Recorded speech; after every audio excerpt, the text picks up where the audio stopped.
fourth module. Most probably that module will comprise of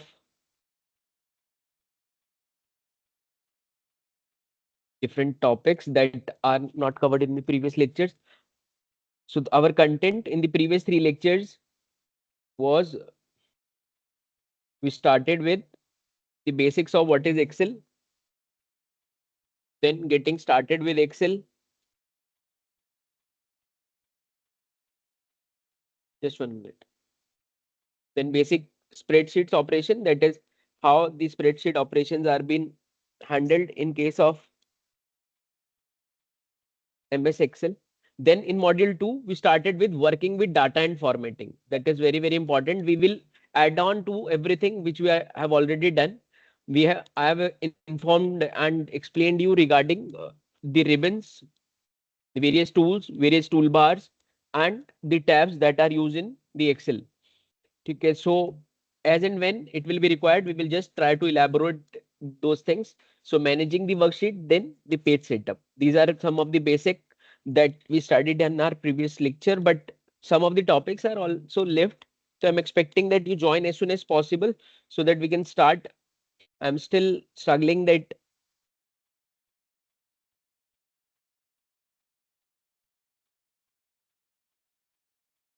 almost 50% of you have joined, but I'm still waiting that I want that everyone should join so that it becomes very effective for both of us.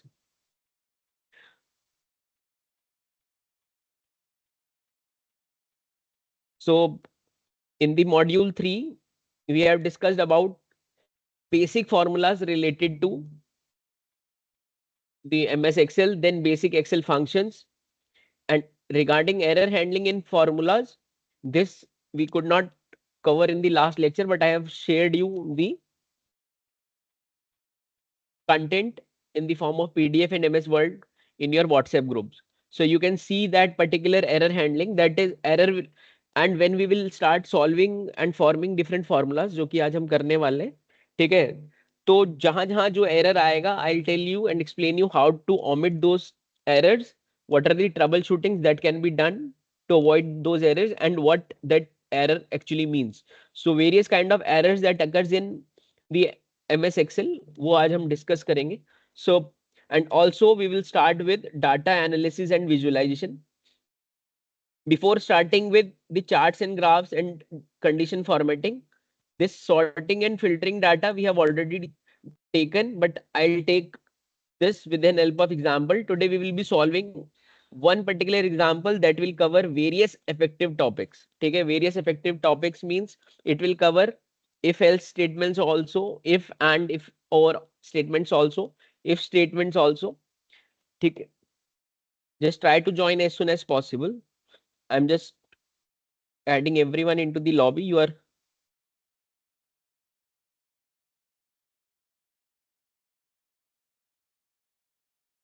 and there are some students those who are facing problem like they have different extensions and different format of MS Excel. So whenever you are sharing any kind of query on my WhatsApp group, please also share the uh, model of Excel or the version of Excel you are using so that I'll share or explain with the interface that you have. Otherwise, the interface that I am using, that is entirely different, and the interface that you might be using may not be the same as I am using. So today we will start with the module 4, that is data analysis and visualization. Um, so we'll start with sorting data, ascending and descending. This we have done also. Then we'll look some effective tools like formatting chart you have taken. Then basic chart creation is one of the very important topic. That is how to make different kind of bar chart, line chart, that will be taken. So I'll start first with has everyone joined? Am I audible? Yes, Yes. sir. Okay, so in our previous lecture, the final that we studied is we were looking about some of the basic operators and mathematical formulas. Okay, so today we will start with one of the effective formulas that I'm just coming to this sheet. Suppose, for example, is my screen visible to you? Yes, sir. Okay, we have a simple sheet. This sheet has been created just to explain you the examples. We will be covering count if statements. Okay, it is a very effective formula. Count if statement I am saying because we will be solving it in VBA, but related to this MS Excel, हम count if formula count various kinds of formulas that can be used to make our work easy. Suppose we have any kind of sheet, जैसे कि आपको एक sheet दिखाई दे रही है, ठीक है? इस शीट को मैंने एक बनाया है. What it covers is it covers the roll numbers of the student, the name and 10 random days की attendance है हमारे पास, where A represents the absent and P represents the present. तो अब there can be an number of queries की इस particular sheet से आज हम सब कुछ सॉल्व करेंगे. कंडीशन फॉर्मेटिंग आपको मैं पूरा बताऊंगा. दूसरा count if, I am just writing here.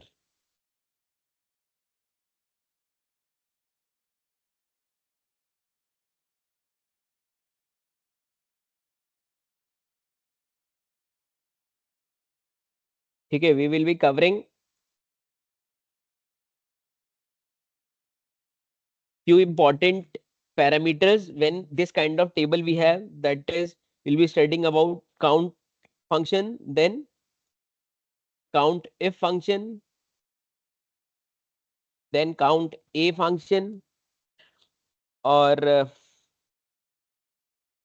count blank function and similar. ठीक है.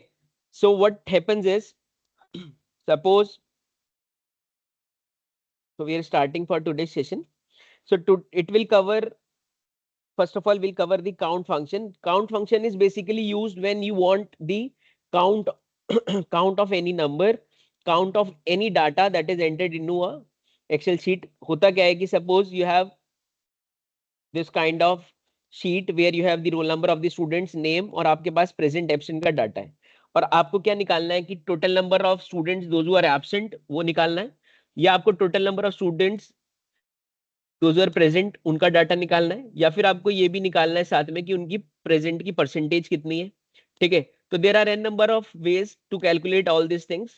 ठीक है, one of the easiest method is, suppose हमें ये काउंट करना है कि टोटल डेज प्रेजेंट स्टूडेंट कितना है. Say for example we have a student with the name Arnav, then we can see that he is present for 1 2 3 4 5 6 7 days out of 10 days. ठीक है, तो अगर आप डायरेक्टली कैलकुलेट करके लिखते हैं 7 and it is a small data, then it is okay. But if you have a huge data that need to be calculated, तो in that case what you do is you use a command, or we can say a function, which is known as COUNTIF function. What is COUNTIF function says?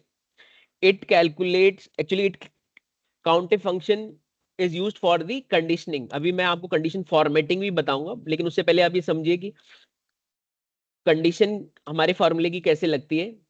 कि suppose मेरे को ये पता लगाना है कि total days present कितना है, कोई भी स्टूडेंट है, बच्चा है, तो कितने दिन प्रेजेंट हुआ. So in that case what you will do is you will follow a very effective tool of Excel, that is countif statement और काउंटिफ फंक्शन, व्हाटएवर यू से. तो इसको हम यूज कैसे करते हैं, इसका सिंटेक्स आप लोग समझ लीजिए. मैंने आपको बताया था लास्ट क्लास में कि कोई भी फॉर्मूला जब स्टार्ट करेंगे तो स्टार्ट कैसे करेंगे. Anyone who can. Equal very nice, है इक्वल्स ना. Two equals to, yes. फिर जैसे ही आप लिखना स्टार्ट करते हैं COUNTIF, ठीक है, तो जैसे ही आप काउंटिफ लिखते हैं तो वो बता देता है आपको कि काउंटिफ क्या करता है. Counts the number of cells within a range that meets the given condition. यानी कि जिस कंडीशन, अगर आप कोई भी एक कंडीशन दे रहे हैं, अगर वो सेटिस्फाई कर दे रहे हैं तो वो आपको नंबर बताता है कि कौन कौन कितने सेल्स में वो कंडीशन सेटिस्फाई हो रही है. यानी कि अगर हमें ये पता लगाना है कि कितने दिन रोल नंबर 1 प्रेजेंट था, तो हम क्या करेंगे कि हमें ये पता लगा, अगर हमें ये पता चल जाए कि वो कितने दिन वहां पे पी लिखा हुआ है, कितने डेज 1 डेज में पी लिखा हुआ है, तो that will be ineffective. For example, COUNTIF लिखा equal to COUNTIF. You can mute your systems, right?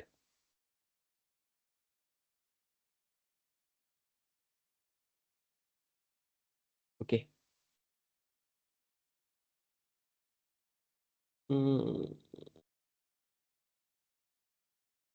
तो जैसे ही आप COUNTIF लिख के ब्रैकेट ओपन करते हैं वो पूछता है रेंज. तो how you will select the range? With the help of your mouse select the entire range from day 1 to day 10. Then you press comma. तो वो पूछता है क्राइटेरिया. तो आवर क्राइटेरिया इज कि हमें ये पता लगाना है कि P कहाँ कहाँ लिखा है. एंड फॉर करेक्टर्स मैंने आपको बताया था क्या करेंगे आप. इन्वर्टेड कॉमास में पहले inverted comma open, then you type P close, then bracket close. तो जैसे ही मैं ब्रैकेट क्लोज करूंगा और एंटर प्रेस करूंगा तो क्या लिखा हुआ आएगा यहाँ पे 1 2 3 4 5 6 7. It will count the number of times the P is present in this particular selection. जो मैंने select कर रही है रो डे 1 से लेके डे 10 तक के जो सेल्स मैंने select किए हैं उसमें P कितनी बार है. ठीक है. So that gives our answer, that is 7. Very very correct. ठीक है. And in the similar fashion मैंने आपको लास्ट क्लास में भी बताया था कि ये क्या बता दिया था सर ने? आप मेरे से ही पूछ लीजिए डायरेक्ट.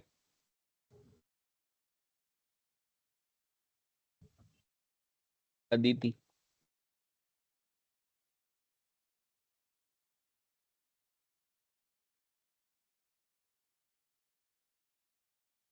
ओके.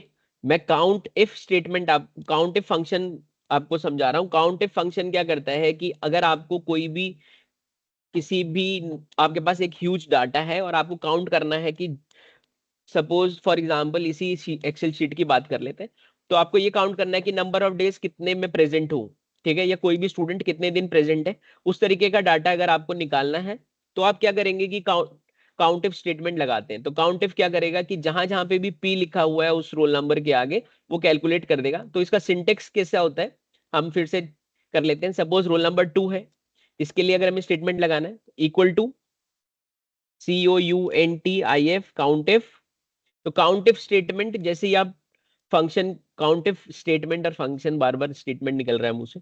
ठीक है. जैसे ही आप काउंट इफ फंक्शन यूज करते हैं तो आपको ऑटोमेटिकली एक्सेल बता देता है कि इसका फंक्शन क्या है. इसका फंक्शन क्या है. It counts the number of cells within a range that meets the given condition. कहने का मतलब ये है कि वो उन सब सेल्स को के नंबर बता देगा कि कितने ऐसे सेल्स हैं जो आपकी कंडीशन मीट कर रहे हैं. तो हम क्या इसका सिंटेक्स कैसा होता है इक्वल टू काउंट इफ फिर ब्रैकेट ओपन करेंगे. पहले आप रेंज सेलेक्ट करेंगे कि किस रेंज के लिए आप वो कंडीशन लगा रहे हैं. ठीक है. तो मैंने क्या किया डे 1 से डे 9 दैट इज C4 से लेके L4 तक सिलेक्ट कर ली. Then comma. फिर वो बोलता है कि क्या क्राइटेरिया है क्या सर्च करना है. तो मुझे एक P सिलेक्ट करना है. तो मैं क्या करूंगा इन्वर्टेड कॉमास में क्योंकि करेक्टर्स इन्वर्टेड कॉमास में लिखते हैं P. ठीक है. केस सेंसिटिव नहीं होता है ये. आप स्मॉल में भी लिखेंगे तब भी वही आंसर आएगा. Then bracket close. तो अब यहाँ पे कितने दिन वो प्रेजेंट है 1. रोल नंबर 2 कितने दिन प्रेजेंट है 1 2 3. तो जैसे ही आप एंटर प्रेस करेंगे it will give you the answer.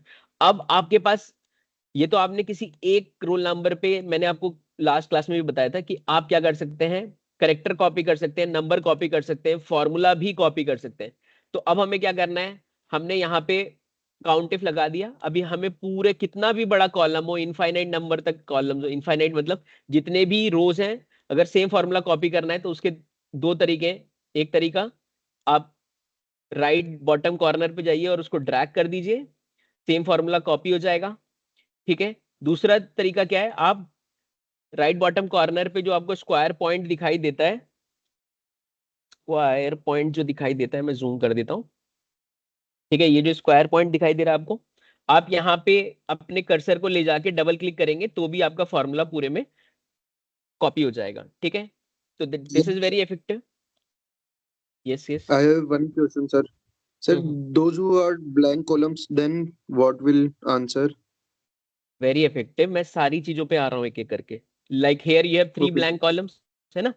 तो अब क्या होगा, परसेंटेज जब निकालेंगे, है ना?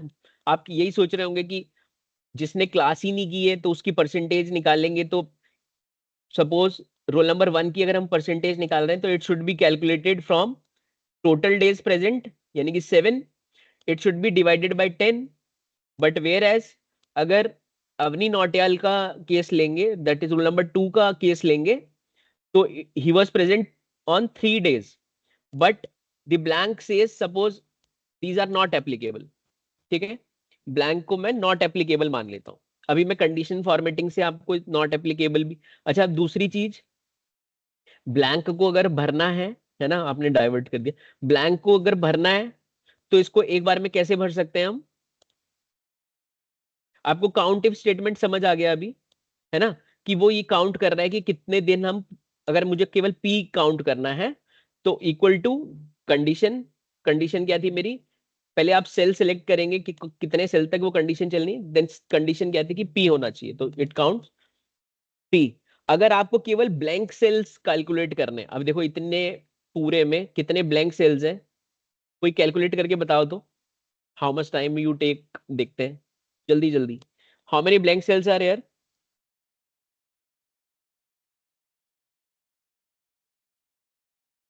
27. 37.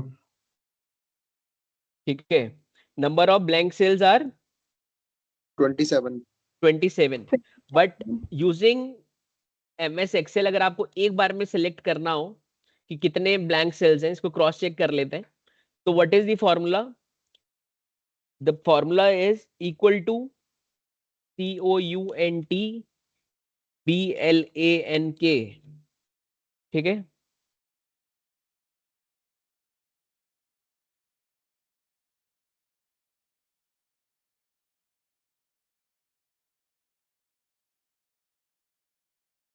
क्या है formula?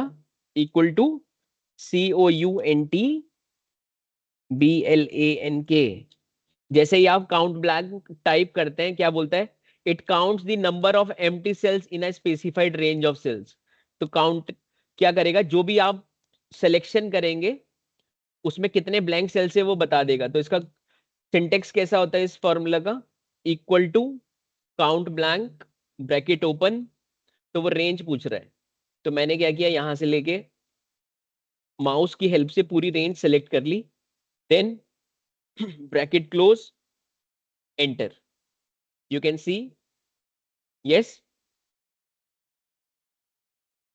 your answer is 27. So Right. formula was Count blank. count blank. So count blank function is used to count the number of blank cells in a selected area. ठीक है.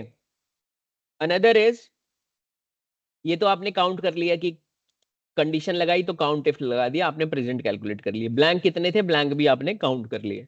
ठीक है, जब ब्लैंक काउंट कर ही लिए, suppose मैं blank को कुछ और नाम देना चाहता हूँ. ठीक है, मैंने जितने भी ब्लैंक कैलकुलेट किए थे मैं उनको कुछ और नाम देना चाहता हूँ. तो what I can do is, I have different ways to do that also. ठीक है, मैं कंडीशन फॉर्मेटिंग से भी कर सकता हूँ. अनदर थिंग वाज, जो मैंने आपको एडिटिंग में बताया था, फाइंड एंड सेलेक्ट, वहां से भी मैं कर सकता हूँ.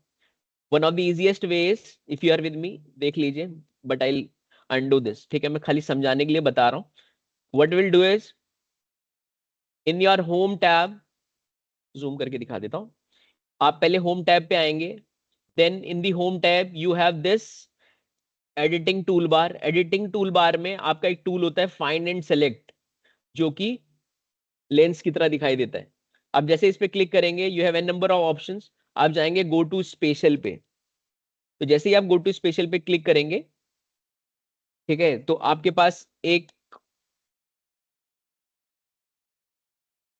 ये दिख रहा है आपको, गो टू स्पेशल का टैब बार खुलेगा जिसमें there are an number of option. आप इसमें ब्लैंक पे क्लिक करेंगे.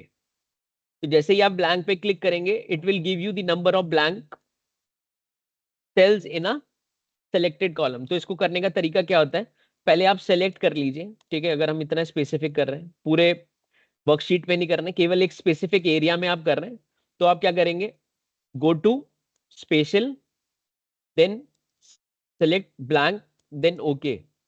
तो ये क्या करेगा, सारे ब्लैंक, जितने भी ब्लैंक सेल्स हैं सब ले लेगा। Now if you want to write anything on this blank cell, say I want to write not applicable in this blank cell, तो आप क्या करेंगे, केवल एक सेल में कीबोर्ड की हेल्प से नॉट एप्लीकेबल लिख देंगे, then with the help of control key, press the control key and enter, it will type that automatically in all the cells. Is it clear? Is it clear or should I repeat?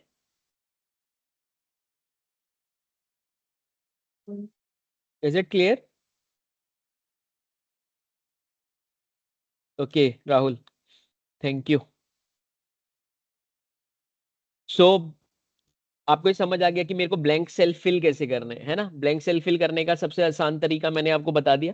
Condition formatting में there is a very effective tool also, कि हम चाहें तो हम इसको red colour भी कर सकते हैं, ठीक है। वो मैं जब कंडीशन फॉर्मेटिंग बताऊंगा तब स्टेप बाय स्टेप करेंगे। आज का हमारा मेजर टॉपिक कंडीशन फॉर्मेटिंग भी है, ठीक है। सो बिफोर दैट हम काउंट इफ स्टेटमेंट कंप्लीटली अच्छे से पढ़ लेते हैं।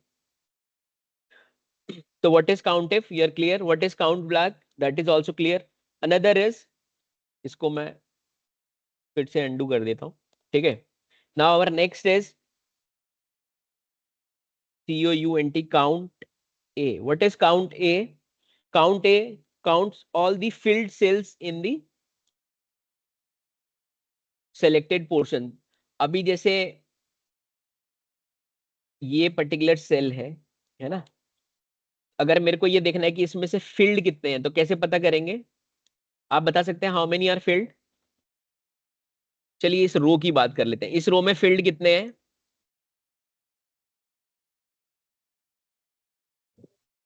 From Seven. day 1 to day 3 how many are filled. Seven. 7. 7, 7. ठीक है, 7. 7।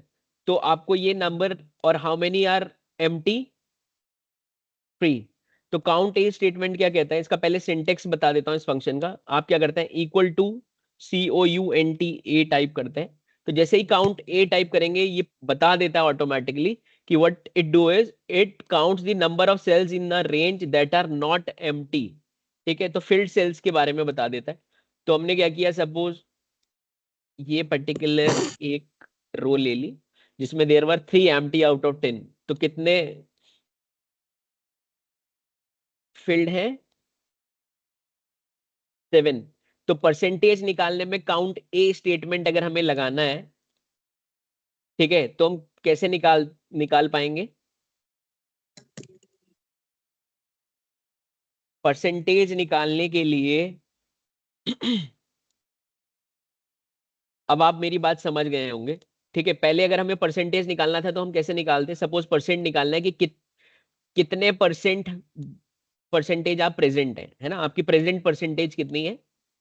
तो हम क्या करेंगे, अगर सिंपल ऑपरेटर लगाना हुआ, equal to bracket open, number of days present 1 2 3 4 5 6 7, 7 divide by total number of days 10,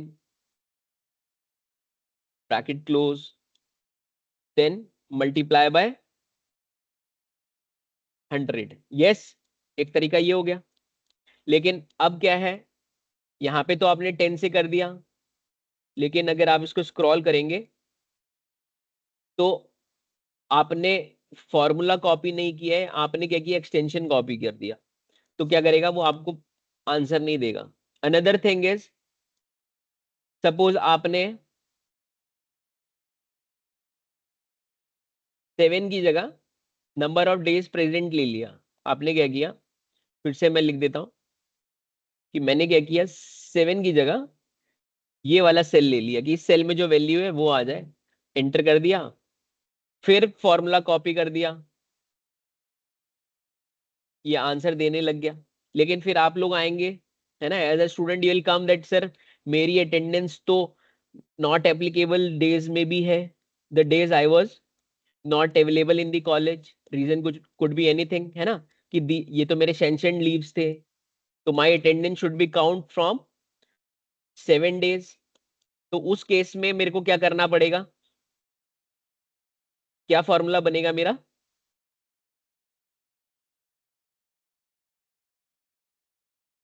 कोई बता सकता है? काउंट ए स्टेटमेंट से क्या पता चल रहा है हमें? फील्ड सेल्स, है ना, इक्वल टू ब्रैकेट ओपन, यहाँ पे हमने प्रेजेंट हमें पता ही है, डिवाइड बाय, कैसे डिवाइड करेंगे हम? उतने नंबर से डिवाइड करेंगे जो कि फील्ड है। आप मेरी बात समझ रहे हैं? Yes sir. क्या करेंगे हम? काउंट ए लगाएंगे, किस रेंज में? From day 1 to day 10, then bracket close, then enter, है ना। अभी हमने 100 से मल्टीप्लाई नहीं किया,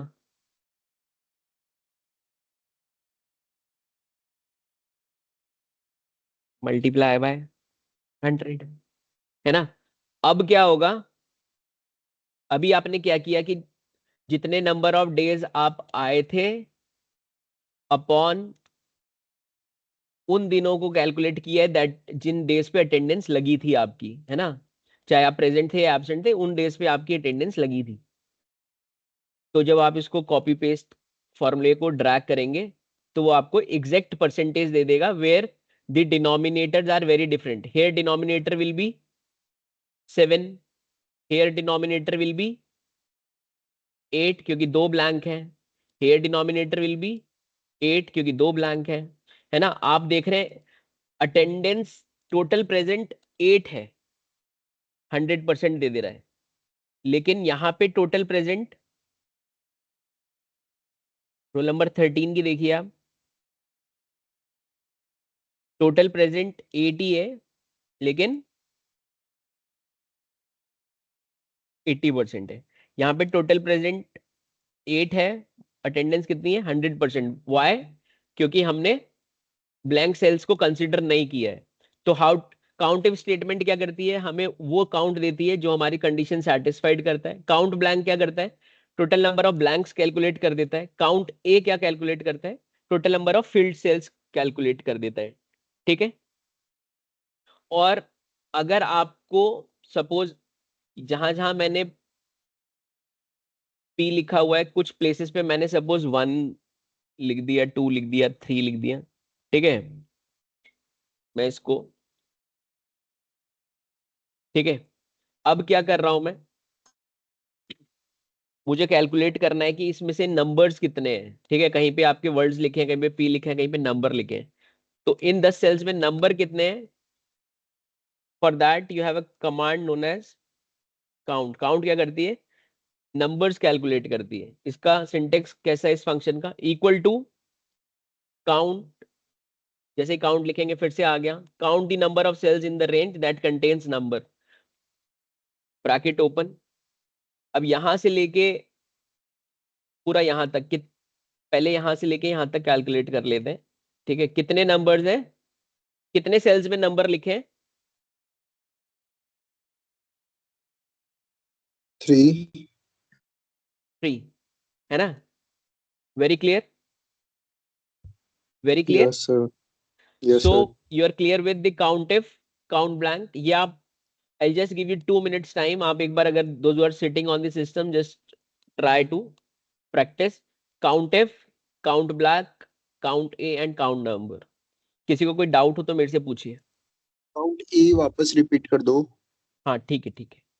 काउंट ए जो होता है, सिंटेक्स सबका वेरी सिंपल, और सिंटेक्स अगर आपको समझ ना आए तो आपको क्या करना है, स्टेप बाय स्टेप आगे बढ़ना है, ठीक है।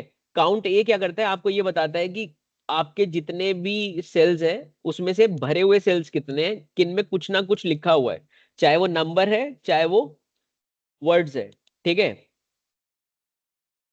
ठीक है। और मैं आपको एक चीज बताता हूं, ये जितनी भी कमांड्स होती हैं, ठीक है, ये डायनेमिक कमांड्स होती हैं। डायनेमिक कमांड कहने का मतलब, देखो मैंने यहाँ पे क्या किया, 1 2 3 लिखा, तो ब्लैंक 3 कम हो गए। मैं इसको फिर से रिमूव करूंगा तो देखो काउंट नंबर, जब केवल जो काउंट कमांड थी वो नंबर कैलकुलेट कर रही थी, वो 0 हो गई क्योंकि नंबर एक भी नहीं बचा इस सेल में। हमने क्या कर रहा था, ये सिलेक्शन ले रखा है। काउंट ए क्या करती है, फील्ड सेल्स बताती है। ठीक है, हमने फील्ड सेल के केस में ये जो 7 ले रखा है। अभी अगर मैं इस रेंज को कंप्लीट कर देता हूं, कोई बताएगा मेरे को how much are the filled cells hair?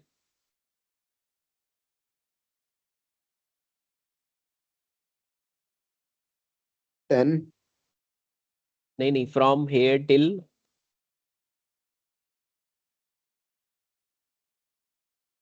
Role number 14।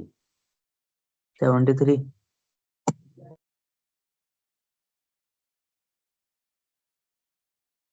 Anybody else? Total 140 में से ब्लैंक सेल्स माइनस कर दीजिए।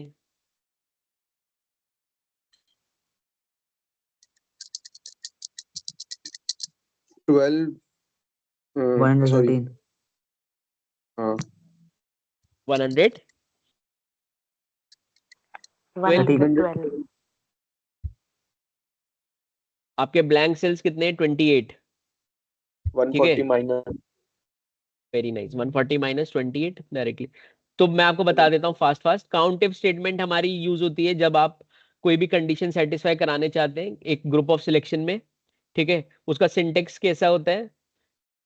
It sentence says that equal to countif, आप एक रेंज सेलेक्ट करते हैं, एक कॉमा पी सेलेक्ट करेंगे, दैट इज कितने प्रेजेंट है, हम total number of days present यहाँ चेक कर रहे हैं, ब्रैकेट क्लोज एंटर। तो आपको countif statement gives the number of count, cell का काउंट बताता है वो। काउंट ब्लैंक क्या करता है, ब्लैंक सेल्स कैलकुलेट करता है। काउंट ए क्या करता है, फील्ड सेल्स कैलकुलेट करता है कि कितने सेल्स ऐसे हैं, उनका नंबर बताता है कि जिनमें कुछ भी वैल्यूज एंटर्ड है। और काउंट, केवल काउंट स्टेटमेंट क्या करता है, केवल उनको काउंट करता है जिन सेल्स में नंबर लिखा हुआ है। ठीक है, जिन सेल्स में नंबर लिखा हुआ है 1 2 3। और आप देख रहे हैं जैसे जैसे मैं चेंज कर रहा हूं, हमारी जो फंक्शंस होते हैं, जो आप इक्वल टू कमांड के साथ फंक्शन लेते हैं, that are dynamic functions. Dynamic function means अगर आप अपना डाटा चेंज कर रहे हैं, ठीक है, तो आपकी कंडीशंस भी ऑटोमेटिकली चेंज होती जाती है। ठीक है, so this is one of the effective way of counting any an number of data in an MS Excel. और इसमें सबसे अच्छी चीज क्या है कि आप एक जगह पे कमांड लिख रहे हैं, सपोज आपने यहाँ पे प्रेजेंट निकाल लिया और आप उसको ड्रैग करते हैं और वो फॉर्मूला कॉपी हो जाता है। ठीक है, anybody else, any other problem, any other query? Sir, is there any way to increase the size of only specified cells as it it increases the size of the whole column, sir, till the end, sir? Very nice, मैं आपको एक बहुत effective way बताता हूँ जब आपने पूछ ही लिया है। सपोज होता क्या है कि I want to write, suppose again I want to write Gagan Bansal MS Excel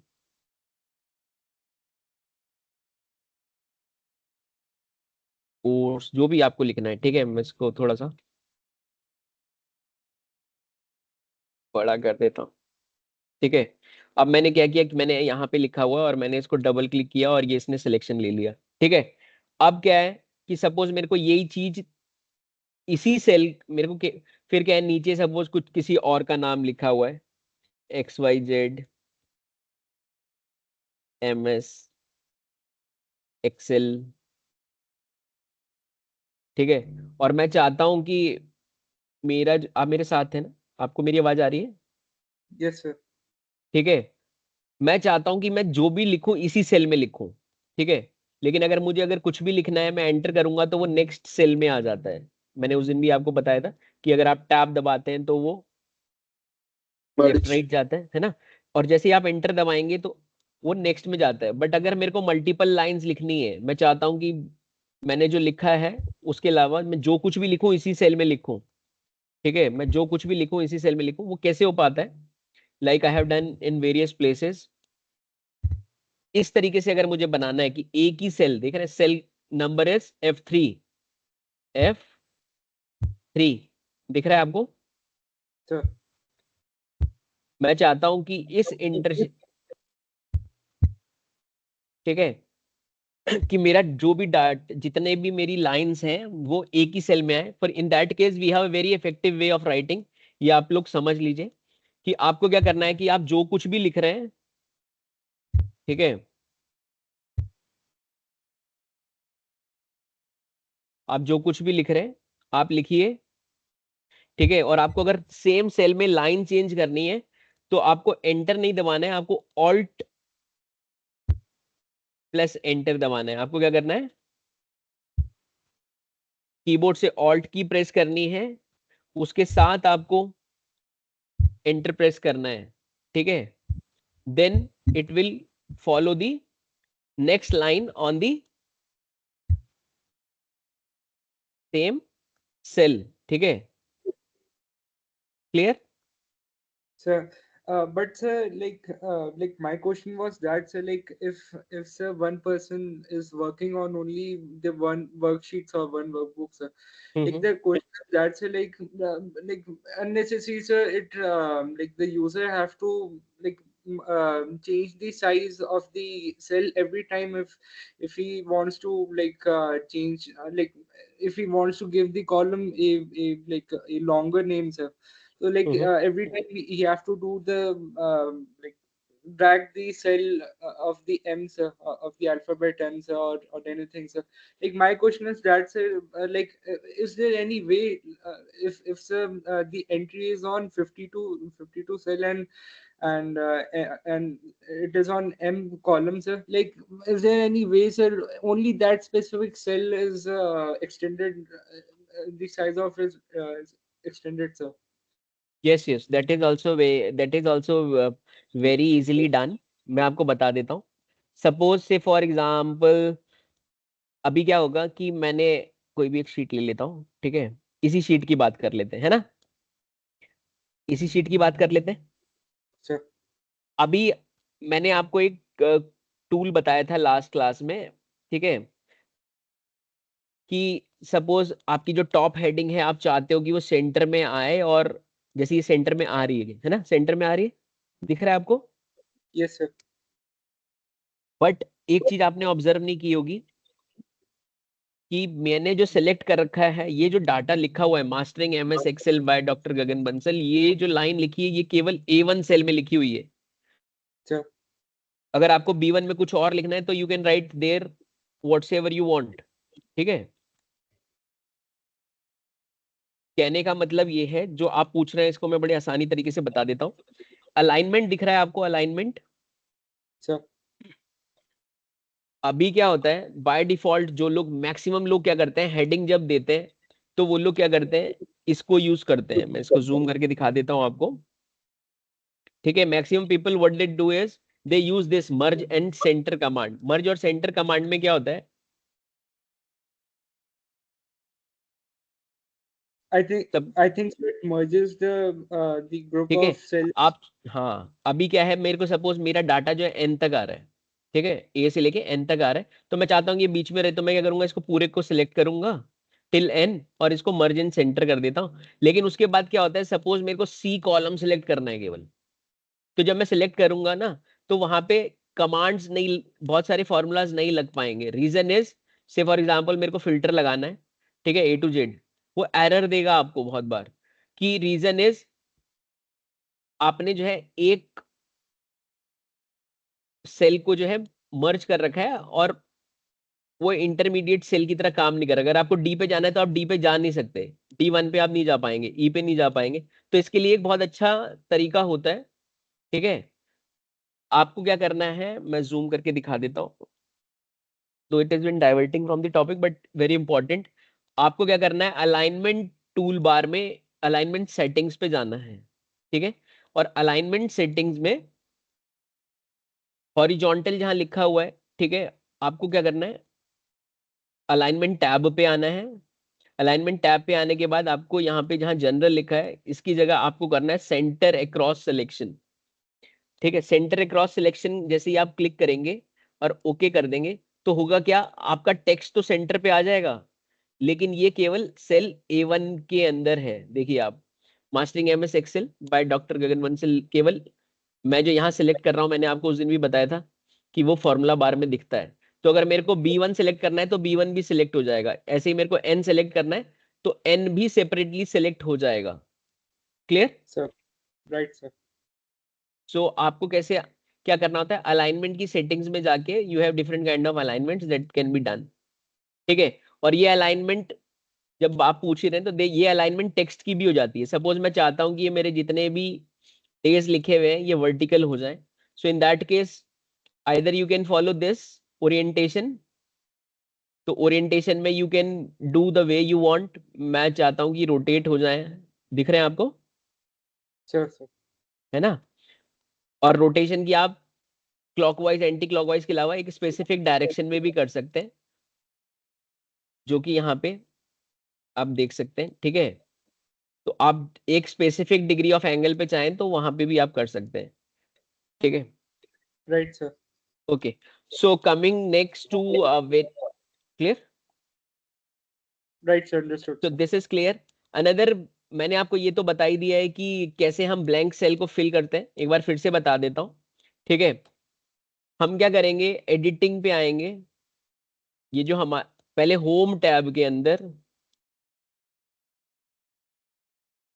आपके रिबन बार में होम टैब होता है। होम टैब में यू हैव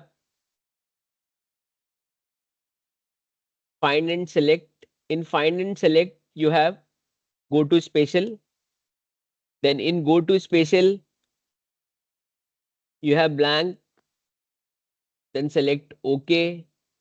तो जैसे ही आप ओके करेंगे वो सारे ब्लैंक ले रहा है। अभी वो वाले ब्लैंक भी ले रहा है जो कि आउटसाइड दिस सिलेक्टेड टेबल भी है, क्योंकि हमने टेबल सिलेक्ट किया ही नहीं था। ठीक है, otherwise what you can do is, अगर आपको एक स्पेसिफिक एरिया के लिए चाहिए तो आप पहले एरिया सेलेक्ट कीजिए, फिर उसके बाद आप तो कीजिए। अब हम आते हैं कंडीशन फॉर्मेटिंग पे। ठीक है, condition formatting is very important tool in MS Excel.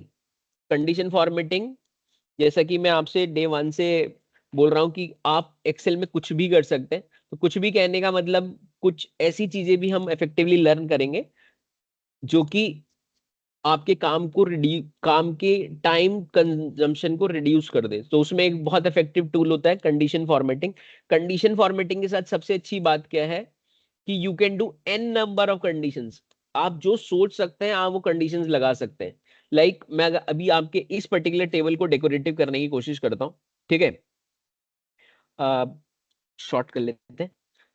Suppose सबसे पहले मैं आपको बता देता हूं कि जितने, सपोज एक ये सिलेक्शन है। ठीक है, मैं चाहता हूं कि जितने भी पी लिखे हुए हैं, ठीक है, जितने भी जगह पे पी लिखा है इट शुड बी ग्रीन।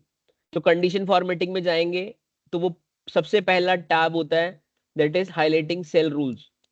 तो greater than, less than, between, equals to. अब by the name it is very clear. जब हम नंबर्स पे बात करेंगे तो ग्रेटर देन कम होगा, less than, between, equal to, ये भी हम यूज करेंगे। सबसे पहले हम इक्वल टू के बारे में मैं आपको बताता हूँ। सो इक्वल टू, वो क्या कह रहा है कि क्या करना है आपको। मैंने बोला कि मेरे सारे सेल्स को फॉर्मेट कर दो हुज वैल्यू इज पी। तो जहां जहां भी पी होगा मेरे आप सेल्स को फॉर्मेट कर दो। कैसे फॉर्मेट कर दो, आप उसको ग्रीन फिल कर दो और बाहर से जो है विद डार्क ग्रीन टेक्स्ट कर दो। आप ऑब्जर्व कर पा रहे हैं, है ना? Yes sir. ठीक है, ओके हो गया। देन मैं चाहता हूं कि जो मेरा सिलेक्शन है उसमें जितने भी रेड हैं, जितने भी एब्सेंट है, फिर से इक्वल टू सिलेक्ट कीजिए। मैं क्या चाहता हूं, जितने भी जहां पे भी ए लिखा हुआ है वो रेड हो जाए। Very effective. Yes, clear? Yes, no? Yes sir. ठीक है, ये तो मैंने प्री सिलेक्टेड पे कर दिया। अभी क्या है कि मैंने फिर से ये सिलेक्ट किया,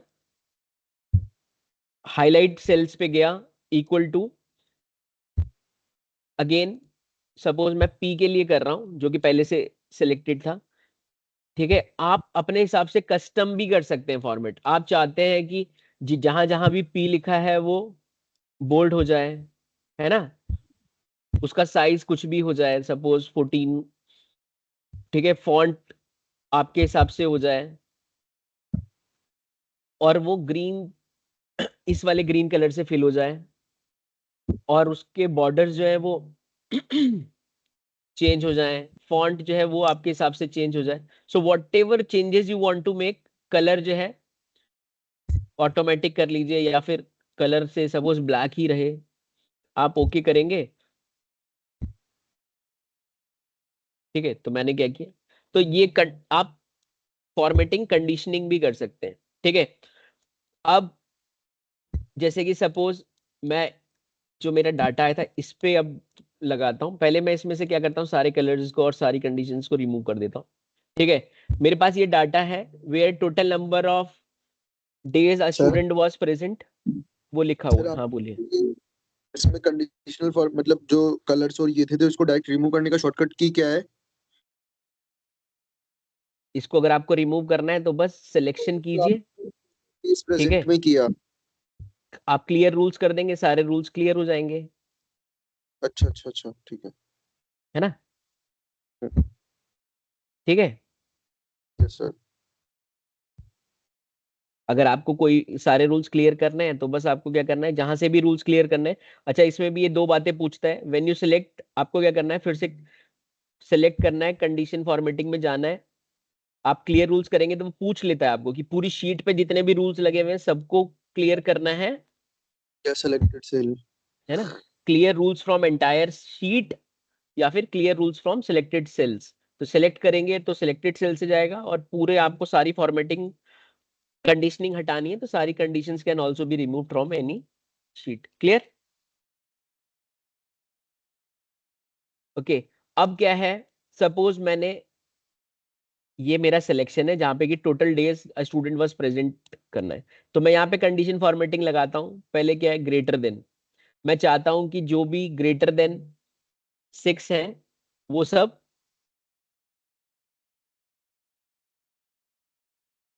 ग्रीन हो जाए। ठीक है, ओके, ग्रीन हो गए। फिर मैं चाहता हूं कि जितने भी condition formatting highlight less than 4 है वो रेड हो जाए, light red fill with dark red text. Okay, है ना। तो जो भी आप सोच सकते हैं वो आप हाईलाइट कर सकते हैं। This is clear to you, है ना। In the same way, top bottom rule is very important in MS Excel.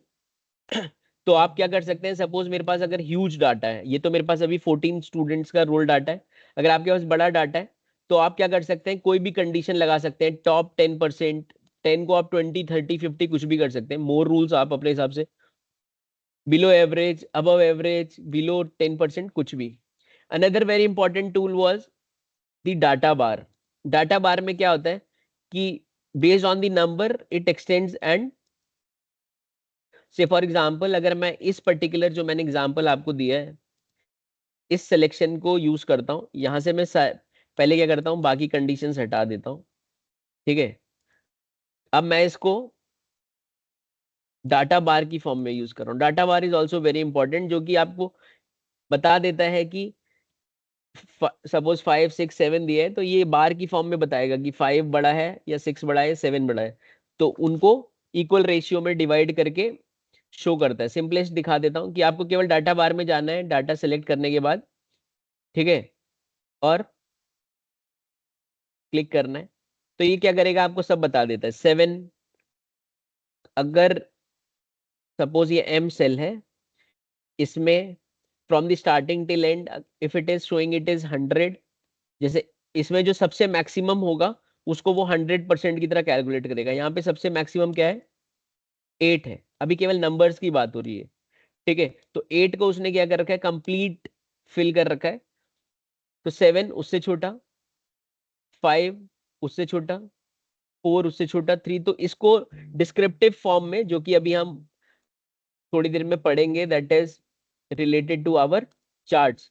तो ये एक तरीके से बार चार्ट होता है जो कि ऑटोमेटिकली जनरेट हो जाता है कंडीशन फॉर्मेटिंग में। होता कहाँ पे है, ये होम टैब में जाके कंडीशन फॉर्मेटिंग में जाके डाटा बार्स में, ठीक है। और डाटा बार्स में you can have an number of rules also. अब मैं आपको एक बता देता हूँ, सपोज यही हमारा सिलेक्शन है, ठीक है। जिसको पूछना होगा मेरे को व्हाट्सएप कीजिए, I have open my WhatsApp also continuously, ठीक है, यहाँ पे, या फिर चैट बॉक्स में लिखिए। अब मैं ये चाहता हूं कि जितने भी सेल्स खाली हैं ये रेड कलर के हो जाए, या ये किसी से ब्लू कलर के हो जाए, ठीक है। तो मुझे ऐसा करने के लिए हाईलाइट करना है अगर सेल्स को, कि जितने भी रेड हैं वो अलग से दिख जाएं। तो फिल करने का तो मैंने आपको तरीका बता दिया था अभी, है ना। कैसे, एडिटिंग पे जाएंगे, गो टू स्पेशल पे जाएंगे, ब्लैंक पे जाएंगे, ओके करेंगे, और फिर सारे ब्लैंक सेल्स दिख जाएंगे, वहां पे कुछ भी आप लिखेंगे, से not applicable I am writing, और मैं कंट्रोल के साथ एंटर करूंगा तो वो सभी ब्लैंक सेल्स पे आ जाएगा, ठीक है। अब मैं चाहता हूं कि ये सारे सेल्स रेड हो जाए, या सारे ब्लैंक सेल्स जितने भी हैं वो ब्लू कलर के हो जाए। तो उसके लिए क्या है, कंडीशन फॉर्मेटिंग के थ्रू अगर करना है तो क्या करूंगा, मैं पहले सेलेक्ट कर लूंगा सारे सेल्स, फिर कंडीशन फॉर्मेटिंग पे जाऊंगा, अपना खुद का रूल बनाऊंगा। खुद के रूल बनाने के भी केवल, ये तो मैं अभी आपको एक एग्जांपल बता रहा हूँ, आप जो भी थॉट दे सकते हैं वो रूल्स बना सकते हैं। तो मैं क्या करूंगा, न्यू रूल पे जाऊंगा, है ना। अभी क्या है, ये पूछ लेता है कि कुछ रूल्स पहले से बने हुए हैं, सेलेक्ट अ रूल टाइप, क्या रूल चाहते हैं। Format all cells based on their values, format all cells that contains, format only top और बॉटम रैंक वैल्यूज सिमिलरली, ठीक है। अब हमें क्या करना है, खाली सेल्स को लेना है। तो अभी मैं क्या करूंगा, format only cells that contains, ठीक है। और मैं यहाँ पे आऊंगा, वो पूछ रहा है cell values, format only cells with, यहाँ पे सेल वैल्यूज, स्पेसिफिक टेक्स्ट, ये वो बहुत सारी वैल्यूज होती हैं।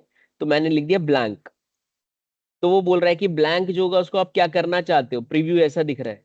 तो मैं उसका फॉर्मेट करूंगा, आपको ये दिख रहा है फॉर्मेट, ठीक है। मैं फॉर्मेट पे क्लिक करूंगा तो इस तरीके से फॉर्मेट सेल खुल जाएगा। तो मैं चाहता हूं कि जो भी ब्लैंक सेल है वो फिल हो जाए। यहाँ पे आप एक टैब देख पा रहे हैं, ठीक है। रिबन बार में एक टैब है, number font borders and fill, तो वो फिल हो जाए किस कलर से, सपोज रेड कलर से, ठीक है। तो वो आपको नीचे बाय डिफॉल्ट सैंपल दिखा देता है कि जब आप, आपके जितने भी ब्लैंक सेल होंगे वो ऐसे दिखने लगेंगे। तो आप ओके करेंगे और इसको ओके करेंगे तो आपके जितने भी सेल्स ब्लैंक हैं वो रेड हो गए। Is it clear till now, is it clear? Yes, sir एक बार sir. रिपीट कर दीजिए, ओके एक बार रिपीट कर दीजिए। सब ओके, सपोज मैंने दोबारा से रिपीट कर देता हूं, मैं ये कह रहा हूं कि मेरे को कितने मेरे ब्लैंक सेल्स है ये कैलकुलेट करना आ गया, है ना, काउंट ब्लैंक से। मुझे उसमें डाटा कैसे फिल करना है ये भी आ गया, कहाँ से, गो टू स्पेशल से। अब मैं चाहता हूं कि वो उसमें कलर कंडीशनिंग हो जाए, कि कलर ऐसा हो जाए, फॉन्ट फॉन्ट उसमें जो है ऐसा तो वो करने के लिए मैं क्या कर सकता हूँ, कि सपोज मैं, आई हैव अ टेबल जिसमें कि I have selected this particular area, मैं बार बार वही एरिया कर रहा हूँ जिसमें कि मैंने अटेंडेंस डाल रखी है। मैं चाहता हूँ कि जितना भी एरिया ब्लैंक है या जितने भी सेल्स ब्लैंक है वो सब रेड कलर से हो जाए। For that what you want to do is, आप पहले एरिया सेलेक्ट करेंगे, फिर आप होम टैब पे जाएंगे, फिर उसके बाद आप कंडीशन फॉर्मेटिंग पे आएंगे। कंडीशन फॉर्मेटिंग पे आप अपना खुद का न्यू रूल बनाएंगे। न्यू रूल्स में आपके पास पहले से कुछ प्री डिफाइंड रूल्स रहते हैं, उसी में से एक सेलेक्ट करते हैं हम। तो रूल टाइप क्या है हमारा, सेकेंड वाला आप देख सकते हैं, format all cells that contains, ठीक है। जैसे ही आप इसको सिलेक्ट करेंगे तो रूल के डिस्क्रिप्शन आ जाएंगे नीचे। तो फॉर्मेट ओनली सेल्स विद, यहाँ पे सेल वैल्यू लिखनी है। जैसे ही आप इस पे क्लिक करेंगे तो एक ऑप्शन इसमें आता है ब्लैंक। अब जैसे ही ब्लैंक पे क्लिक करेंगे तो वो आपको दिखाने लगेगा कि ये जो दिखा रहा है आपको प्रीव्यू, ये आपके एक सेल का प्रीव्यू है। तो आप इसको फॉर्मेट कर सकते हैं। इसके लिए क्या है, यहाँ पे एक ऑप्शन रहता है फॉर्मेट। तो जैसे ही आप फॉर्मेट पे जाएंगे आपको इस तरीके का बार खुलेगा जिसमें फॉर्मेट सेल में आप जाएंगे। तो यहाँ पे भी there are multiple tabs, number, font, border, fill. आप फिल में आएंगे और आप कलर सेलेक्ट करेंगे कि फिल किस कलर से हो जाए, रेड कलर से, ठीक है। फिर आप नीचे आएंगे तो आपको सैंपल दिखाने लगता है कि आपके ब्लैंक सेल कैसा दिखेगा, ऐसा दिखेगा। आप ओके कीजिए, देन ओके। आपके जितने भी ब्लैंक सेल्स थे सिलेक्टेड एरिया में वो सब आपकी कंडीशन के अकॉर्डिंग रेड कलर के हो जाते हैं। Clear? Now it is clear? Yes, sir. Yes, sir. Okay, जितना मैंने अभी बताया है you can just go through it for the another 2 minutes. We can have a break for 2 minutes and then pani wani pijee. We'll again continue. Just 30 seconds.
So till now we have studied how to add data into the MS Excel. फिर उसके बाद how to format that data. ठीक है, किस तरीके से bold करते हैं, किस तरीके से अलाइनमेंट करते हैं, किस तरीके से बॉर्डर्स करते हैं, व्हाट आर डिफरेंट बॉर्डर्स, फिर सेल क्रॉस सिलेक्शन कैसे लगाते हैं, मर्ज कैसे करते हैं।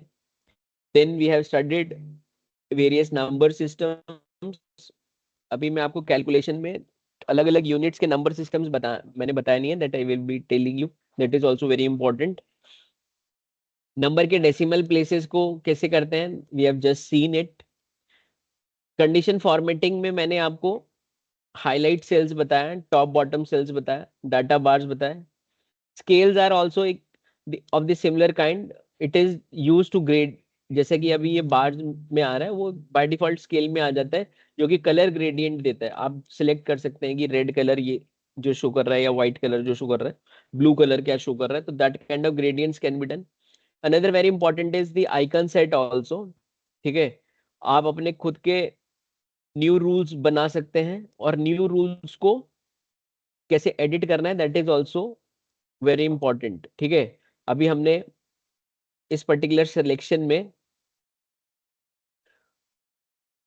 बार रूल्स बनाए थे, और बार रूल्स में क्या होता है कि आप फॉर्मेट स्टाइल को डाटा बार की जगह आइकन सेट कर सकते हैं। Icon set is also very effective.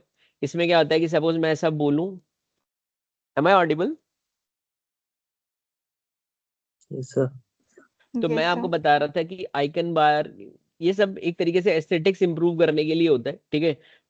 और इसमें क्या है कि सपोज मैंने अपना खुद का एक रूल बनाना स्टार्ट किया जिसमें मैं क्या कर रहा हूँ, बार्स वो और अच्छे से फॉर्मेट कर रहा हूँ। तो अभी मैंने बार्स की जगह आइकन सेट यूज किया। आइकन सेट बहुत तरीके के होते हैं। सपोज मैं एक ऑप्शन यूज करता हूँ टिक, है ना। इधर आपको दिख रहा है, मैं इसको जूम कर देता हूँ।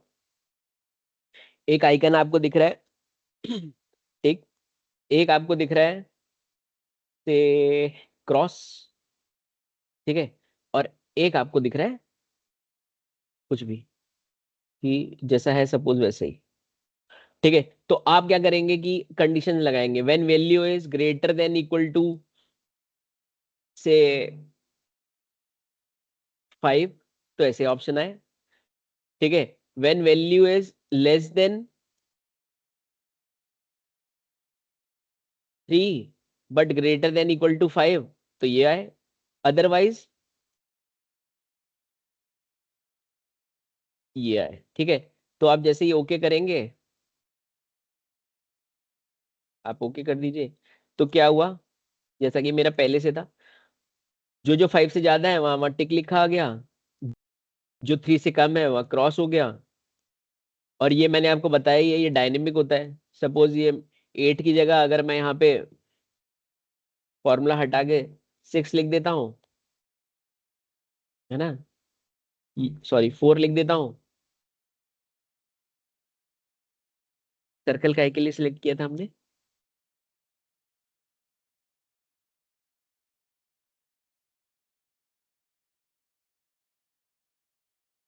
सर्कल काय के लिए सिलेक्ट किया था हमने। Less than 5 greater than 3।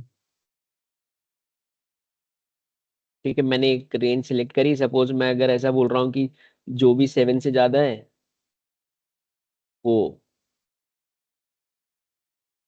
कहाँ क्या टिक हो जाए, जो भी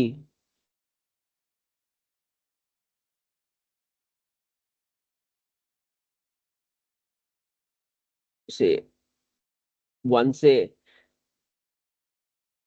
ज्यादा है और 6 से कम है वो ऐसे हो जाए, बाकी सब ऐसे हो जाए, ठीक? तो वो क्या करेगा कि जहां जैसा जैसा आपका सिलेक्शन है वो उसको फॉलो कर लेता है, ठीक है। इनके आप अलग अलग रूल्स भी बना सकते हैं। Another very important for today is if statement, ठीक है। तो नेक्स्ट टॉपिक पे आ जाते हैं, दैट इज इफ और एंड कमांड्स इन एक्सेल, या फिर आप इसको कमांड्स बोलिए, फंक्शन बोलिए, स्टेटमेंट्स बोलिए। बात तो ये है कि कहने का मतलब ये है कि how different operations are performed in MS Excels which has different applications. अभी क्या है कि सपोज एग्जांपल के लिए मैंने क्या किया, कुछ स्टूडेंट्स का डाटा लिया है जिनके नेम्स गिवन है, ठीक है। वी हैव 8 स्टूडेंट्स जिनके हमारे पास 12th के परसेंटेज मार्क्स है और उनके हमारे पास जीए के स्कोर्स है, ठीक है। हम लोग क्या कर रहे हैं, इफ और एंड कमांड से ये पता लगाने की कोशिश कर रहे हैं कि whether the student is eligible for admission with certain condition। If और स्टेटमेंट हम लगा रहे हैं जो कि कंफर्म करता है कि स्टूडेंट्स एडमिशन इज कंफर्म्ड और नॉट, और अगर इसको स्कॉलरशिप मिलनी है तो हम इफ एंड स्टेटमेंट लगा रहे हैं कि जिसमें हम बोल कंडीशन क्या है कि his 12th percentage should be greater than 75 and J score should be above 150। तो कहने का मतलब क्या है, क्वेश्चन समझिए पहले आप, कि मैं चाहता हूं कि मेरे पास कोई भी एक डाटा है। I am just adding few people those are waiting in lobby.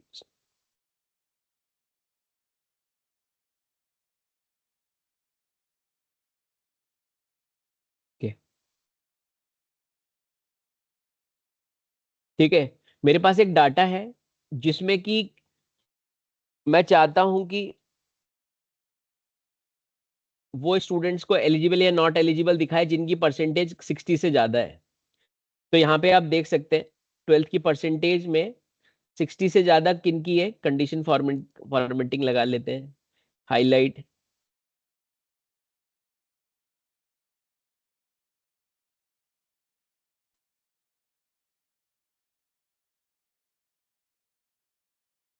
ठीक है। फिर से कर लेते हैं इसको। जब पॉजिटिव बात चल रही है तो highlight should be in green colour, है ना। ओके, तो पहली कंडीशन क्या है कि मैं चाहता हूं कि वो सारे स्टूडेंट्स एलिजिबल हों। अगर मेरे को ये चाहता हूं कि ऑल दो students those who are above 60% they should be eligible, तो यहाँ पे अबव 60% आप देख सकते हैं एलिजिबल। ठीक है, मैं इसको, तो नॉट एलिजिबल कौन कौन से हैं, फर्स्ट एंड थर्ड। अगर मैं इफ स्टेटमेंट से इसको करना चाहूं तो कैसे कर सकता हूं मैं? ठीक है, for that I will use the if command. If command is very effective in MS Excel। कैसे यूज करते हैं हम इस कमांड को, आप देख लीजिए।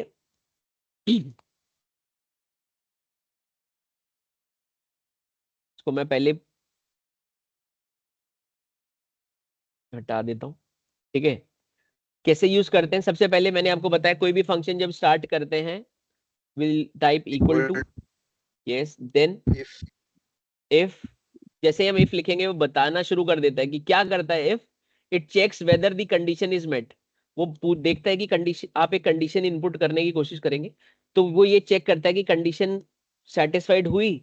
अगर सेटिस्फाई हुई it gives you true, else it will give you false. यानी कि हम इफ कंडीशन के साथ कैसे यूज करते हैं, suppose if then bracket open, वो पूछता है आपका लॉजिकल टेस्ट क्या है। हमारा टेस्ट ये है कि इस सेल में जो वैल्यू लिखी है, दैट इज B4 सेल में जो वैल्यू है, it should be greater then 50 60। ठीक है, अगर ग्रेटर देन 60 हो जाए, कॉमा लगाएंगे, तो वो पूछता है वैल्यू इफ ट्रू। अगर हो जाए तो क्या लिखा होना चाहिए? लिखा होना चाहिए ELLIGIBLE, एलिजिबल, है ना। फिर इन्वर्टेड inverted कॉमा क्लोज कर देंगे। फिर कॉमा अगर लगाएंगे तो वो बोलता है वेल, मैं इसको जूम करके दिखाता हूं आपको, कि वो पूछता है कि वैल्यू इफ फॉल्स, अगर फॉल्स है तो क्या होना चाहिए? not लिखा आना eligible चाहिए नॉट eligible एलिजिबल। in फिर bracket close, then sorry inverted comma close, then bracket close, enter enter. तो क्या लिखा आ गया? Not not eligible. eligible ठीक है, then again in the similar format, आपने एक, केवल आप एक रो में करते हैं और फिर उसको आप ड्रैग कर देंगे, it will give you for the entire sheet. ठीक है, तो जितने आपके पास नंबर ऑफ कैंडिडेट से आपने एक बार में निकाल लिया कि कौन कौन एलिजिबल है, कौन कौन नॉट एलिजिबल है ना। अब दूसरी कंडीशन, ये समझ आ गया आपको yes और sir छोटा है ना। तो इफ स्टेटमेंट क्या कहती है? If statement is use to check the condition in case of MS Excel। उसमें क्या होता है कि आप एक कंडीशन देते हैं, फिर कॉमा लगाते हैं, फिर कंडीशन सेटिस्फाइड होती है तो what you want is printed, then comma, उसके बाद false statement is printed. So this is very effective in case when you have a huge data where you need to have n number of conditions. Another is very important, that is if or command or if or function, which is also very very important. if or function में क्या होता है कि आपके पास दो conditions होती हैं। ठीक है, सपोज इसी पर्टिकुलर केस में अगर मैं चाहता हूं कि केवल उन स्टूडेंट्स का एडमिशन हो। ठीक है, मैं इसमें से पहले कंडीशन रिमूव कर देता हूं।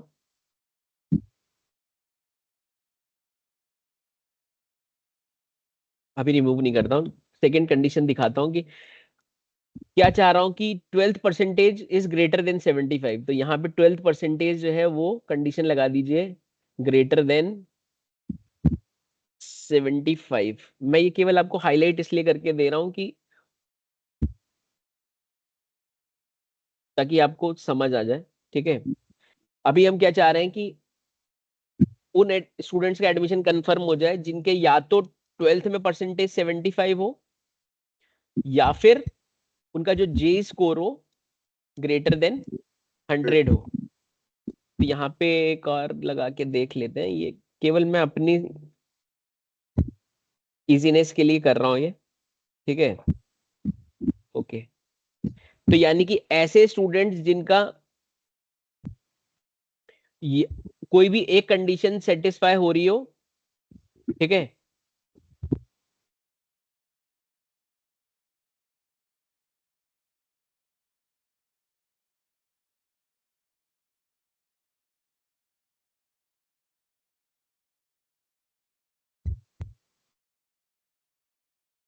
अरे कुछ कहाँ गलती हो रही है? 75।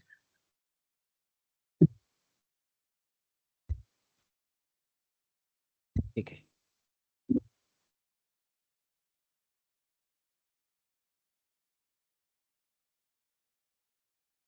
why it is taking 67 also? Sir because greater than 60 है ना इन कंडीशन 12th।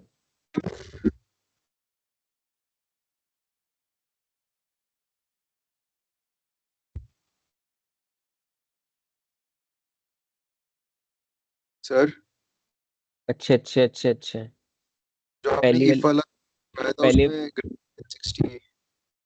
पहले सारे रूल्स क्लियर कर देता हूँ।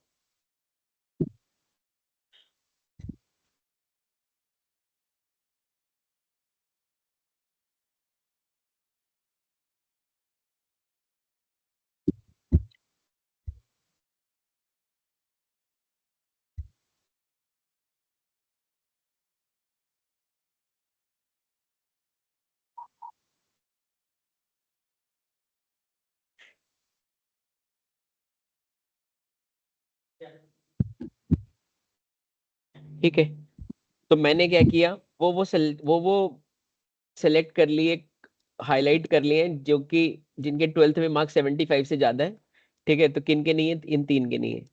और वो स्टूडेंट सेलेक्ट कर लिए जिनका जेई स्कोर भी 100 से ज्यादा है। तो ऐसा, ऐसे कितने स्टूडेंट्स हैं जिनके ना तो कंडीशन ए सेटिस्फाइड हो रही है ना condition B, only one student, तो यहाँ पे नो लिखा आ गया, rest everywhere it is written confirmed. अगर इस तरीके का डाटा मुझे चाहिए तो हम कैसे करेंगे? इसके लिए मैं इसको रिमूव कर देता हूँ। इसके लिए वी हैव अ कमांड और function in MS Excel that is if और। आपको कैसे इसका सिंटेक्स कैसे होता है, आप इफ लिखेंगे, देन ब्रैकेट ओपन, उसके बाद आप और लिखेंगे, ठीक है, आपने लिख दिया इफ और, फिर और के अंदर आप कंडीशंस लिखेंगे। पहले आप पहला लॉजिक लिखेंगे। पहला लॉजिक क्या है हमारा, कि हमारे सर जो, हाँ बोले। जब ये क्वेरी, यस यस, सर यहाँ पे आपने जब लगाया कि इन 12th ग्रेटर देन 60 इफ फॉर्मूले में, तो इट इज हाँ हाँ नॉट एलिजिबल। हाँ हाँ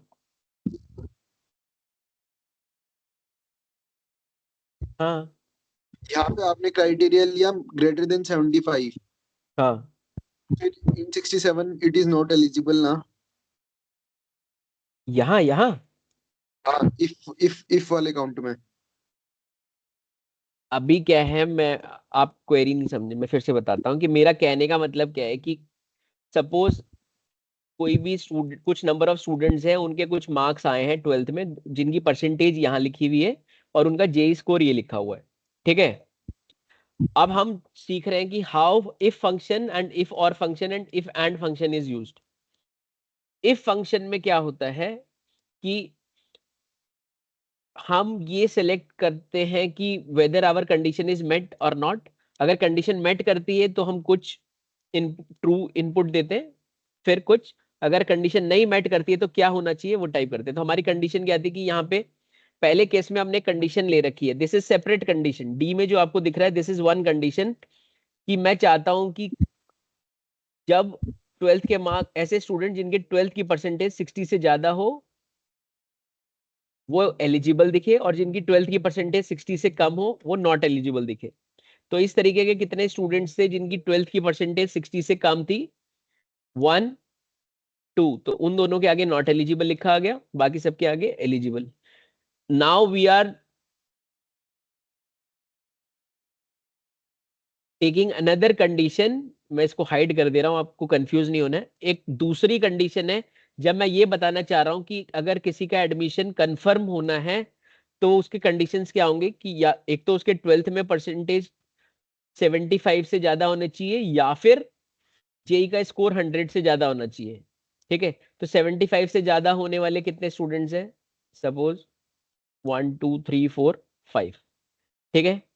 और जेई स्कोर, यानी कि ये पांचों तो एलिजिबल कंफर्म एडमिशन हो गए, या फिर जेई स्कोर 100 से ज्यादा होना चाहिए, सब हो गए। तो केवल एक स्टूडेंट बाय डिफॉल्ट ऐसा बचा जिसका एडमिशन नॉट कंफर्म्ड है ना। ये तो एक छोटा सा डाटा इसलिए हमने निकाल लिया।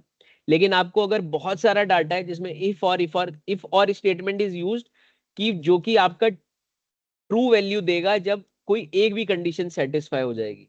मेरी बात समझ रहे हैं आप, कि कोई भी एक कंडीशन सेटिस्फाई हो जाए तो वो आपको ट्रू वैल्यू देता है। तो इसका सिंटेक्स कैसे होता है, इक्वल टू इफ लिखते हैं, देन ब्रैकेट ओपन्स, आप ओ आर लिखते हैं, again you open another bracket for और, पहले आप पहला लॉजिक देते हैं। पहला लॉजिक क्या है आपका, कि जो 12th में मार्क्स है दैट इज दिस 55 वाला जो मार्क्स है, it is greater then 75, comma second logic क्या है आपका, कि आपके जो जेई स्कोर है इट इज ग्रेटर देन 100, ठीक है। तो अगर ऐसा होता है तो क्या वैल्यूज आनी चाहिए, अगर ये सेटिस्फाई होता है तो आपका आना चाहिए लिखा हुआ, आप क्या करेंगे,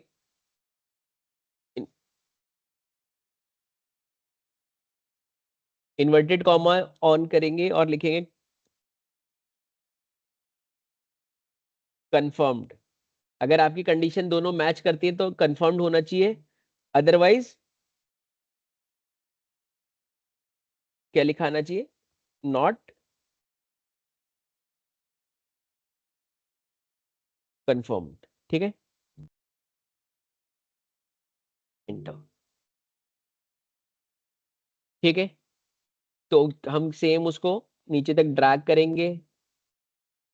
तो नॉट कंफर्म की केवल एक ही कंडीशन है, अदरवाइज ये भी यहाँ से यहाँ तक स्टूडेंट्स का एडमिशन हो जाएगा, और इनका भी हो जाएगा, इसका भी हो जाएगा। सो नॉट कंफर्म एडमिशन किसका नहीं है।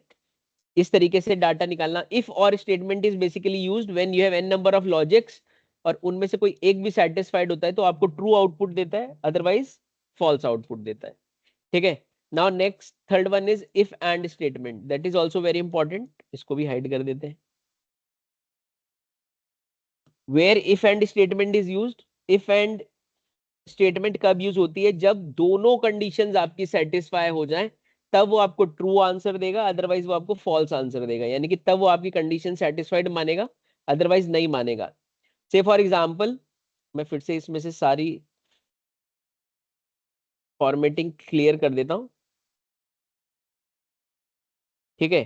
अब ऐसे कौन से बच्चे हैं जिनकी 12th परसेंटेज 75 से ज्यादा है,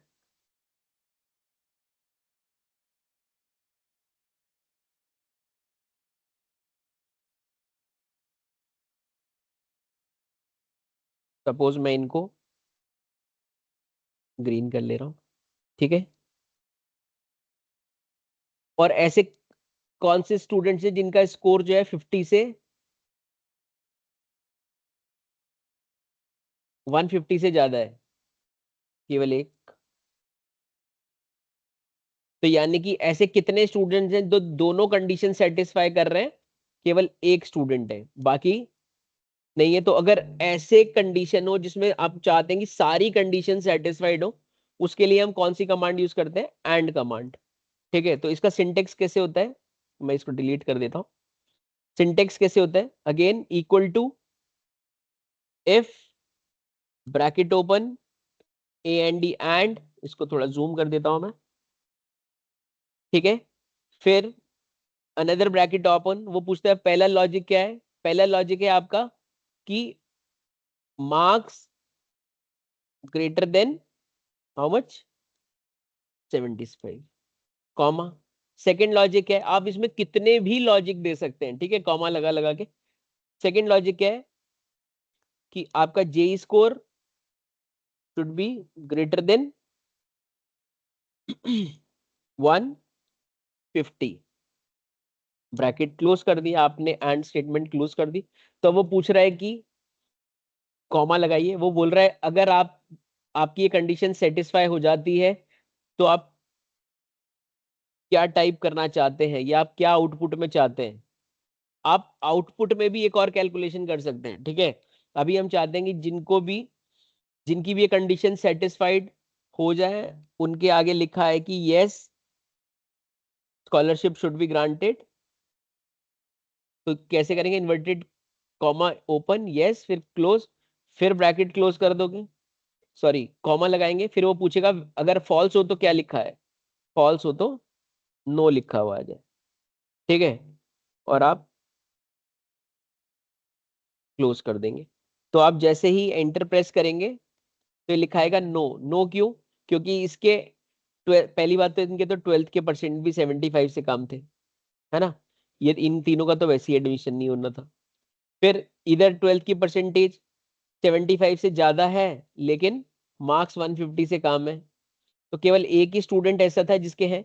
तो आपने क्या किया, ये फॉर्मूले को जब ड्रैग किया या डबल क्लिक किया तो केवल एक ही जगह पे आपका लॉजिक सेटिस्फाइड होता है, that is with student whose 12th percentile was 96 and J score was 220. That is 12th percentage is above 75 and J score is 220. So in short, what I mean to say is if or and if and commands in MS Excel, इसको unhide करने के लिए क्या करेंगे, sales select करेंगे और unhide कर देंगे, ठीक है।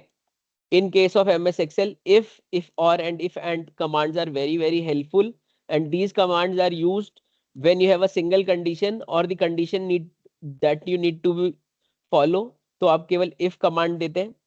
If or command is used when you have n number of commands or you can say n number of conditions. If any one condition is satisfied, then your output is positive or true, else it's false।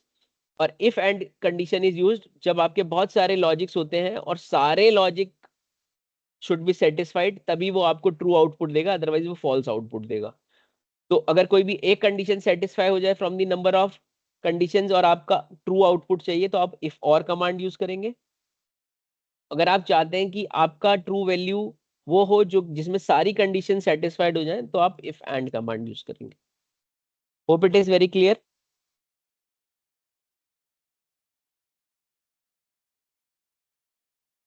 Yes.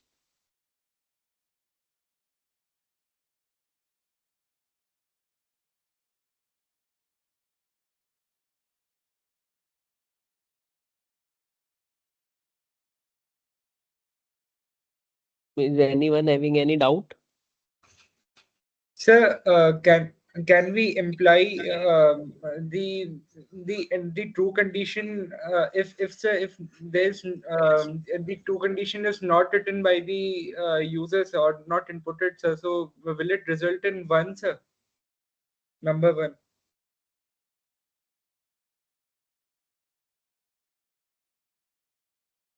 मैं फिर से screen share कर देता हूँ आपके साथ।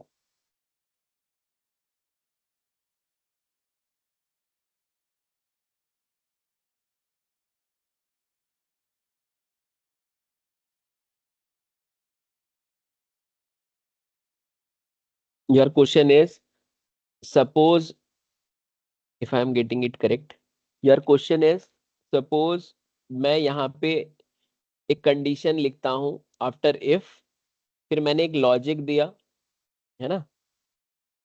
मैंने क्या किया, एक लॉजिक दिया फिर कॉमा लगाता हूँ। आपका कहने का मतलब है कि if I will not write anything here, है ना, यही कह रहे हैं आप। Sir. तो वो क्या आउटपुट देगा, है ना। सो इन दैट केस अगर आप, और एक और चीज बता देता हूं, अगर आप दोनों जगह पे कंडीशन हटा देते हैं, ठीक है, I just right here,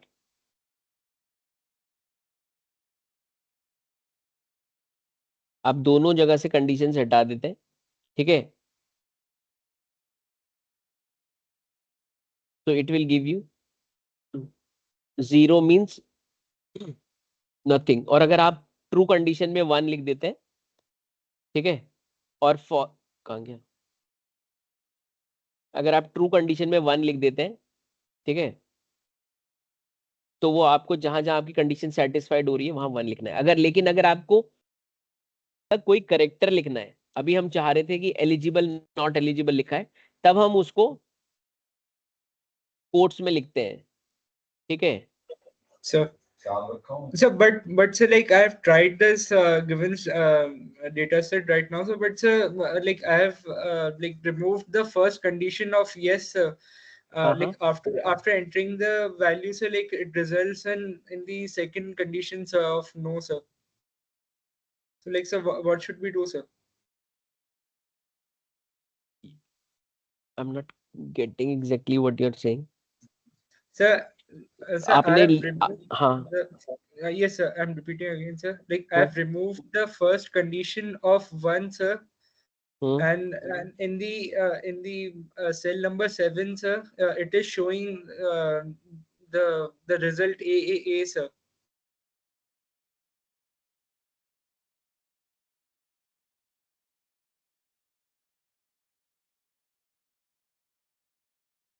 like this.